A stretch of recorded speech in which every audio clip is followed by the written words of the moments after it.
Hey there, Cancer, Sun, Moon, and Rising. It's time to have a look and see just what is going on when it comes to the month of December and your astrology for the wrap-up of 2021.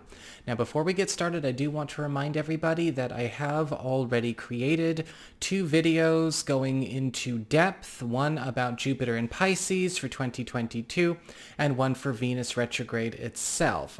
We will be touching on them a little bit in this video, but if you want the real, deep stuff, you really want to check out those videos. And so you can find them on my main channel page. Just go to the major astrology shifts playlists, or you can follow the links in the down bar below. And don't forget, if you ever want to get a session with me, you can go on ahead to my website, integrativemysticism.com. And don't forget to leave a like, share, and subscribe. I appreciate it, and engagement helps this channel out a lot.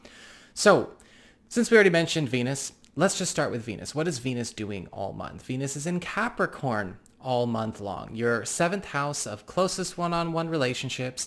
That's your boyfriend, girlfriend, BFF, business partner, husband, wife, your roommate, all the people you have your closest one-on-one connections with. And Venus isn't retrograde here all month. Venus is actually direct here up until the 19th. And so we still have her in her light, the planet of favor, popularity, love, and affection going strong. In fact, the first half of the month can be quite sweet, especially when it comes to attracting opportunities to deepen bonds by creating a lot more comfort, a lot more luxury, a lot more open displays of affection, loyalty, and generosity. And of course, this also applies on the platonic. You may be noticing that you're also getting a lot closer with best friends, maybe even promoting certain friends to BFF status. You are also getting a chance to become a lot more tightly knit with business partnerships or attract new strong collaborations as well.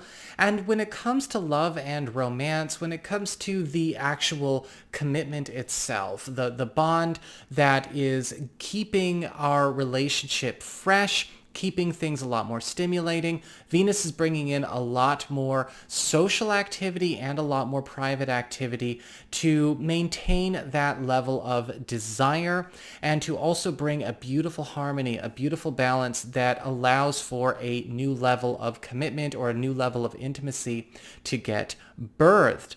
Now, after the 19th, we do have Venus going retrograde, and Venus will be retrograde through the 29th of January 2022. And Venus will be presenting its shadow during this time. And the shadow side of Venus is insecurity, volatility, escapism, and immaturity. And so we're going to be facing a lot of these things in our 7th house of partnerships, whether it's immaturity in the form of problems coming because of certain issues that have not been addressed, or maybe emotional or social challenges, or even professional challenges in business alliances that were not developed or mastered or maybe taken proper responsibility for. We want to maintain, of course, an understanding that all of this is happening so that we can fix the cracks that are having the pressure put on them, not just get upset about the fact that it's happening, right? That's the difference between somebody who's mastered astrology and somebody who has not. And with Venus retrograde, some of you may find that, yes, buttons are getting pushed, from the 19th of December through the 29th of January. But there is always a cause and a core and an effect that can be examined in order for it to be cleared entirely. It's not about leaving the buttons alone or leaving the problem alone. It's about getting rid of the buttons and about getting rid of the problem for good. We have, however, some help. Just to remind you of that, we have help, especially in the second half of the month, with the Sun and Mercury both going into Capricorn, into that 7th house of partnerships. The Sun is bringing in more levity, really taking the edge off that Venus retrograde experience, helping to not only lighten things up, but to also heal bonds, heal fractures in all kinds of close one-on-one connections. The Sun is also bringing attention and enhancement and support. So for those of you that are looking to draw in new partners, new close companions, whether it is for platonic camaraderie or to maybe even heal relationships with best friendships, people that you consider, siblings from other parents that you've been having a hard time with or may have a hard time with that Venus retrograde. The sun is also helping to repair rifts and at least give us the clarity and the illumination of the problems that need to be solved and purged so that we can do it quickly. In fact, with Mercury here, the second half of the month, we're also seeing a lot of old issues getting cleared in a more expedient fashion. And so even dark clouds that have been hanging overhead in all kinds of relationships that you have, whether it's stuff from the past, stuff that won't go away, stuff people won't let go, or if you're dealing with a situation where maybe people you don't want to deal with that think they're still attached to you, that are acting like they still have a close relationship with you, won't let you go. Mercury here is going to help you purge that out, wall that out, right? Cause, core, and effect gone, so that we are actually stepping onto a fresh new page with the relationships that we are in or the relationships we want to manifest in a much more mature and secure way than we've been maybe dealing with in the past. The first half of the month, the Sun and Mercury are in Sagittarius, however. So they're going to be focusing more on work, on your money, on your finances, on your reputation, right? The sixth house, work, reputation, schedule, the services you provide to the world, as well as your health, your physical health. With the Sun, we are actually drawing a lot more attention and recognition at the office or in our workspace. If you've been feeling like you've been getting obscured, you've been flying under the radar, or maybe you're trying to boost following, boost awareness of yourself in such a way where you can be lifted up into a higher role or taking on more higher caliber projects, more lucrative opportunities. The Sun is making you more noticeable. You are standing out. You're getting put to the front of the queue. Whether you're trying to do this internally or you're trying to find a better opportunity for yourself, a better space for yourself to call home or call your workspace, this is going to be a brilliant month for that, especially through the 21st. Mercury is speeding up developments when it comes to any kind of repair work or any kind of work you're trying to do on your health, especially things that you're trying to get under control. If there's a certain goal you're trying to attain, or maybe something that you're trying to recover from, or maybe you are trying to transform something in your physical body, Mercury is helping you to speed up developments towards that goal and also speed up the acquisition of wealth, as Mercury in a money area tends to give us a lot of fast, small opportunities in quantity that add up fast. We have Mars in Scorpio for the first half of the month. This is your fifth house of love, romance, recreation, creativity, and parenthood.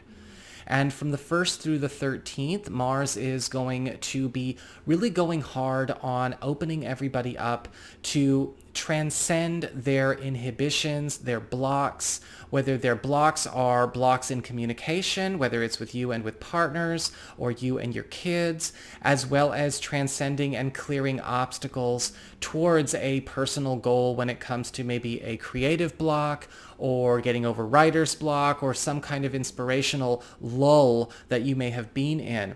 Mars is drawing in a lot more active and assertive partnerships your way for those of you who are single and available Cancerian people. And for those of you who are in existing committed partnerships, you're going to also find that Mars is helping you and that partner become much tighter friends, giving you an opportunity to establish stronger bonds on the platonic through more friendly activities, right? Because it's that energy, it's being the strong friendship that actually makes a relationship last long and last the test of time. We have to be good friends. We just can't be lovers. And this is also giving an opportunity for a lot of you to establish stronger friendships with your children, changing the dynamic and the way you relate to something that is ultimately going to clear a lot of obstacles. Yes, we might butt heads every once in a while, especially with Mars and Scorpio, but in order for our hearts to understand each other, sometimes collisions are necessary. But you are shifting the dynamic in your relationships with your kids to be a lot more mature and to be a lot more kinetic and to be a lot more mutually satisfying and mutually well bonded and trusting. After the 13th, we've got Mars moving into Sagittarius, that sixth house of work, reputation, schedule, all of the stuff relating to work we spoke about with Mercury and the Sun. Mars is going to be putting you to work the second half of this month and going into January. But this is setting you up to make a brand new name for yourself. You're getting a lot more competitive opportunities, and you are going to be finding that, yes, there could be some demands that you do a lot of extra. Mars in a financial or work zone will often bring overtime to us, but it is also going to be changing how you are seen, how you are viewed on the roster. It's going to put you ahead. There is an opportunity to actually ascend through a few ranks at your work, whether it relates to maybe a competitive opportunity, or maybe putting you in a space where through competition with others, whether it's coworkers, clients, or even rival businesses, you're getting to put your name in a more prominent space on the map, so to speak. Just be careful not to go too fierce on that, because we don't want to make a name for ourselves in such a way where we become infamous for being, a cantankerous bitch or something. We just want to make sure that we are using this with dignity and grace, because it could do us a lot of good. When it comes to Jupiter, and I know we mentioned Jupiter in the beginning, and I said I was going to touch on it here, so we're going to touch on it here. Jupiter is leaving Aquarius at the end of this month and moving into Pisces on the 29th of December, where he's going to spend the vast majority of 2022. Pisces is your ninth house of higher education, government and legal proceedings, travel, culture, in your spiritual life. And with Jupiter, the planet of expansion, growth, wealth, and novelty, you are getting a chance to open up a whole new world for yourself. You are going to notice that next year, you may be actually feeling that 15 minutes of fame kind of experience in order to utilize that to whatever end you want. Whether this is going to propel you socially, professionally, or maybe this is going to give you an opportunity to have a much more exciting, much more active and extroverted social life. I am seeing a lot of you Cancerian people getting not only the opportunity, but the means to be able to securely travel to foreign spaces, possibly even make some huge moves or transitions for yourself. And a lot of you may be finding that your field is going to be going through a transformation. It's not just about your career in terms of what you're doing with your money, but the nature, culture, and sensibility of your field is shifting in such a way where you may get some incentive to update your skills, your training. Jupiter in Pisces, we're going into the age of the specialist, no longer the generalist. And you may find that with Jupiter in the ninth house, you're finding a way to really step into your specialty in a way that actually does put you above the rest of the crowd. It's also a great time to promote yourself on a global scale. If you want to maybe boost the following you have for your website or your social media page, or you really want to, establish a bigger social or global presence for yourself, next month is it. And you may also find that your spiritual life is transforming in such a way where you are getting to work more closely with those that are very, very serious, very well established in their path, in such a way where it helps actually pull you up into a higher level of conscious awareness and spiritual proficiency when it comes to any kind of applied metaphysical skills or paranormal arts as well. Our moons for the month are also very supportive. We've got a new moon solar eclipse in your sixth house of work, your reputation, and your schedule.